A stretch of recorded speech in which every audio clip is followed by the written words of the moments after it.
네, 안녕하세요. 박영준입니다. 오늘은 가민에서 나온 시계 두 개를 이제 비교해 보려고 합니다. 이거는 피닉스 5 스탠다드 모델입니다.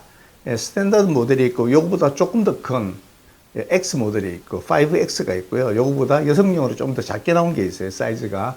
그게 이제 5S입니다. 그래서 요거는 스탠다드 모델입니다. 다음에 또 하나 이제 가민 시계인데요. 요거는 이번에 나온 겁니다. 올해 나온 가민 7X입니다. 7X 거기다가 사파이어 솔라입니다. 그러니까 이 글라스가 요거처럼 고릴라 글라스가 아니라 이거는 사파이어 글라스고요.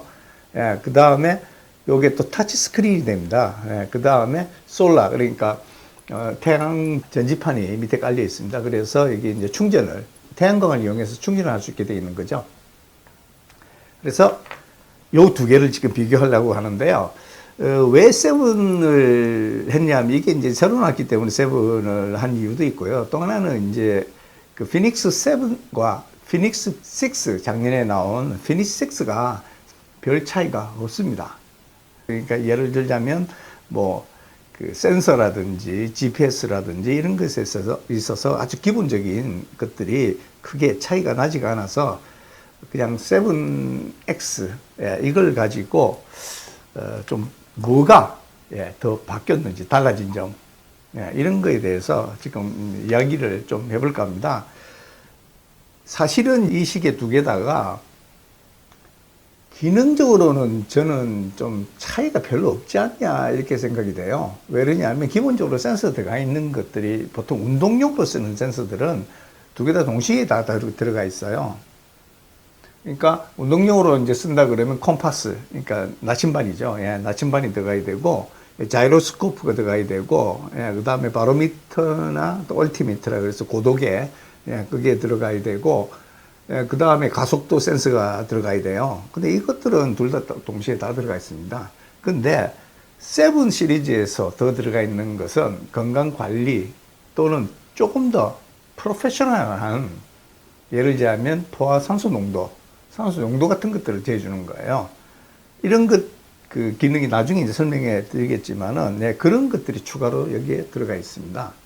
그래서 이거는 글쎄요, 우리처럼 이제 달리기 정도 그냥 그 아마추어들이죠. 그냥 뭐 그런 사람들이나 또는 뭐 등산을 그냥 가끔 일주일에 한 번 정도 또는 뭐 그보다 또 띄엄띄엄 하시는 분들, 이런 분들한테는 좀 오버 스펙이다. 이런 생각이 제가 듭니다. 근데 어쨌든 운동만 포커스를 맞췄던 이전의 시계와 지금의 시계는 조금 더 프로페셔널해졌다. 뭐냐면 이제 실제로 운동 중에 어느 정도 부하가 걸리느냐, 또는 이 사람의 뭐 그 V2 max를 잴 수는 없지만 이 사람의 그 산소 그 포화도가 어느 정도 되는지 뭐 이런 것들을 계속 트래킹할 수 있게 지금 만들어 놓은 시계가 이 7X입니다. 자, 그러면 이 두 개가 이제 그런 이제 뭐 건강 관리나 또는 이제 그 트레이닝과 관련돼 있는 이런 그 센서들, 이런 거 말고 그냥 이제 나머지로 하면 운동에 이제 포커스를 맞춰서 그 운동을 기록해주는 또는 운동 뭐 성과를 측정해주는 이런 기능들은 두 개가 크게 차이가 없다고 보면 됩니다. 그리고 또 이제 그 펌웨어라고 있지 않습니까? 업데이트를 계속해서 운동도 추가할 수 있어요. 계속 이제 측정할 수 있는 운동들이. 그렇지만은 이제 그 제 이전 그 동영상 GPS 스마트워치에 관련된 그 동영상을 보시면 아시겠지만 그 대부분이 센서가 들어간 측정치가 아니면 다 그냥 추정치입니다. 추정으로 해서 값이 나온 거기 때문에 그건 언제든지 소프트웨어로 보완을 해서 할 수 있고 또 소프트웨어를 업데이트하면서 그런 자료들을 얻을 수가 있거든요. 그래서 뭐 그 부분은 시계 두 개의 기본적인 기능들 이거를 그 직접적으로 비교하는 데는 필요 없는 그런 그 항목이 된다고 저는 그렇게 생각하고 있어요. 그 다음에 이제 제일 먼저 이거 한번 보시죠. 요게 이제 피닉스 5에 들어가 있는 센서들입니다. 여기서는 일단 GPS가 두 개가 들어가 있고요. 예, GPS와 글로나스가 들어가 있습니다. 예, 그 다음에 그 뒤쪽에 보면 7Axis, 이게 3D라고도 하고 그러는데 3축 콤파스, 예, 그 다음에 자이로스코프, 바로메트릭, 알티메이터는 바로메트하고 둘 다, 예, 그 똑같은 거 기능을 합니다. 자, 그러면 7X는 예, 어떤 센서가 추가되는지 한번 보겠습니다. 제일 위쪽에 세 개, 예, 이걸 보시면, 예, 갈릴레오라고 하나 더 들어가 있습니다. 예, 그 다음에 보시면, 멀티 프리퀀시 포지셔닝이라고 되어 있습니다. 예, 이게 뭐냐면, 제 동영상 이전 것들을 보시면, GPS가 밴드가 두 개가 있다고 말씀드렸어요. 그 두 개를 동시에 잡을 수 있다는 이야기입니다. 그리고 또 글로나스나 갈릴레오 같은 것도 다 프리퀀시, 그러니까 주파수가 다르거든요. 요것들을 다 잡을 수 있다고 이렇게 지금 되어 있는 겁니다. 그 다음에 기본적으로 이제 하트레이트, 그 심박계는 뭐 어느 쪽 다 들어가 있고요. 또 알티미터 고도계도 들어가 있고 콤파스 들어가 있다고 그랬고, 자이로스코프, 엑셀러로미터 가속도계거든요. 예, 요것도 들어가 있고, 그 다음에 서너미터, 예, 이게는 온도계입니다. 온도계인데, 요게 이제 체온을 재는 온도계가 있고, 대기를 재는 온도계가 있어요. 근데 이게 정확하게 이거는 뭔지는 잘 모르겠습니다. 근데 제 생각에는 아마 체온 재는 거로 예전에도 시계에 그 현재 기온 같은 것들은 표시가 됐거든요. 그래서 아마 요거는 체온을 또 재주는 게 아닌가 싶어요. 예, 이거는 순전히 제 추측입니다. 예, 그 다음에 여기 보면 OX Blood Oxide Saturation, 산소 포화도 측정하는 센서가 추가로 들어가 있습니다. 그 센서를 보고 제가, 이게 조금 더 프로페셔널하게 이 사람의 운동의 능력치를 측정해 줄 수 있구나. 이런 이제 생각이 든 거죠. 그 다음에 이제 이 GPS가 어느 정도 정확하냐, 실제로 어떠냐, 두 개를 테스트를 해봤습니다. 이게 실제로 양손에 하나씩 이 시계들을 차고 제가 실제로 테스트를 한 사진입니다. 여기 보시면 요게 26분 지나서 약 2km 정도 지점에서 측정한 겁니다. 차이가 나죠. 얼마 2km에 지금 위에는 20502고 2050m고 밑에는 1980m니까 약 70m 정도의 오차가 생겼어요. 그래서 요 가민 7X가 조금 더 길게 지금 측정을 하고 있네요. 바로 그때, 요거는 갤럭시입니다. 옆에 다른 사람이 갤럭시를 차고 갔는데 요 시간은 조금 길게 나와 있는데 요거는 1.63km, 1630이에요. 그래서 갤럭시는 이 두 개 시계보다 훨씬 적게 무려 400m 정도의 차이가 나고 있어요. 그럼 참고로 지금 갤럭시 워치가 이렇다. 이제 내려와서입니다. 피닉스 7X는 6.65km 이렇게 표시되어 있죠. 밑에 5가 6.68km로 지금 측정이 됐어요. 뭐냐면 올라가는 도중에는 피닉스 7X가 조금 더 긴 거리, 그래봐야 50, 70m 정도지만은 더 측정했었고, 내려와서는 이게 30m 더 측정을 했어요. 그래서 만약 어떤 시계가 어떤 것보다 더 측정한다 그러면 일정하게, 예를 들자면 이 시계가 처음부터 출발했을 때 이 시계보다 더 많이, 더 긴 거리로 측정됐다 그러면 계속 유지돼야 되는데 그렇지 않다는 이야기입니다. 그건 뭔 이야기를 하냐면, 계속 측정치에 오차가 있다는 이야기입니다. 측정치에 끊임없이 오차가 있어요. 올라갈 때는 어떤 게 더 잡아주고 내려올 때는 어떤 게 좀 덜 잡고 뭐 이런 식으로. 그래서 저는 한 50m 상당히 긴 거리긴 하지만 그 내에서 어느 정도 정확도를 가지고 있더라, 이 정도로 GPS를 이해하시면 됩니다.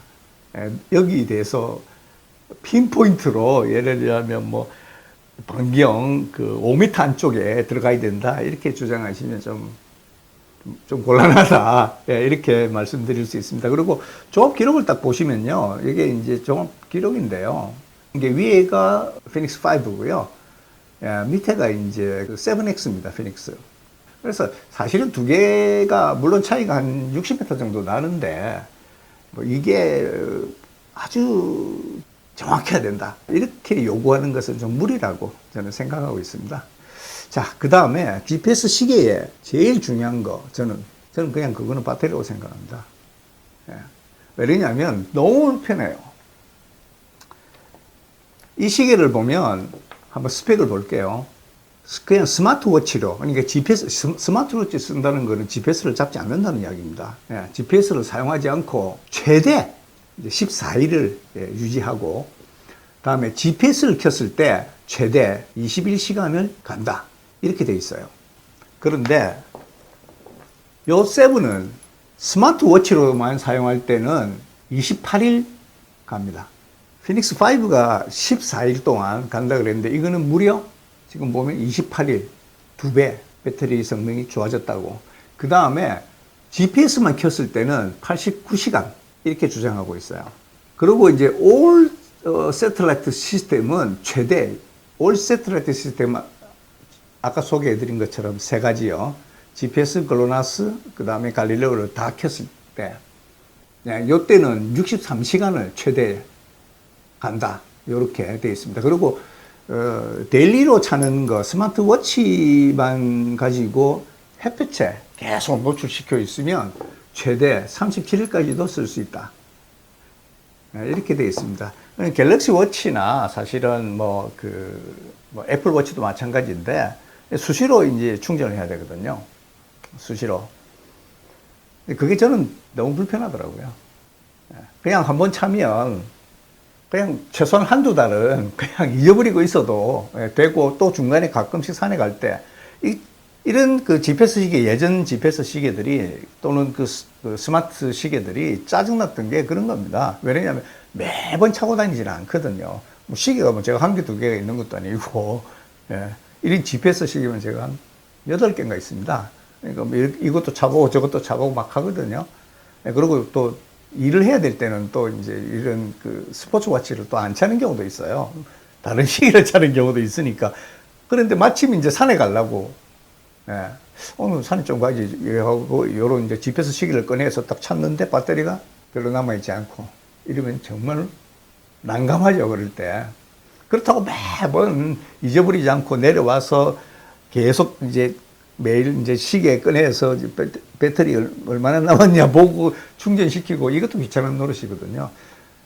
그래서 저는 이 배터리가 되게 중요하다 이렇게 생각해요. 물론, 국내산 당일 산행을 하신다든지 맥스로 한 이틀 정도 이렇게 산행을 하신다. 근데 보통의 경우는 산행 시간이 길어봐야 8시간, 10시간이거든요.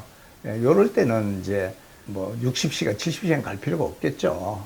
그런 정도의 배터리 성능을 요구하는 건 아니겠죠. 근데 이번에 제가 해외 트레킹을 갔다 왔으니까 이제 그런 때는 이게 굉장히 중요해집니다. 왜냐하면 산에 올라가서 이제 야영도 하고 대피소에서 묵기도 하고 이러는데, 거기 이제 이걸 충전할 수 있는 이런 것들이 이렇게 쉽게 구해지지 않아요. 그러면 시계 한 번 차고, 일주일 동안 또는 14일간 이렇게 트레킹을 한다 그러면, 이게 배터리 성능이 굉장히 중요하고, 또 그 배터리 성능이 좋아지면 좋아질수록 이제 덜 귀찮아지죠. 이 탑 라인 제품들이 등산에 꼭 필요하냐? 저는 그건 아니라고 생각합니다. 킬리안 조네처럼 UTMB 1등 하는 사람, 그래서 자기 트레이닝 있지 않습니까? 트레이닝을 목적으로 기록을 계속 재야 되는 사람, 그 다음에 운동 효과에 측정을 해야 되는 사람들은 이런 시계가 필요하지만, 어쩌다가 일주일에 한 번 정도 그냥 유람 삼아 산에 다니시는 분들은 제 생각에는 이거 필요 없을 것 같아요. 그런 용도로만 쓰기는 좀 과한 스펙을 가지고 있습니다. 오늘은 가민에서 나온 피닉스 5와 올해 나온 피닉스 7, 요 모델은 7XX, 이게 좀 다이얼이 큽니다.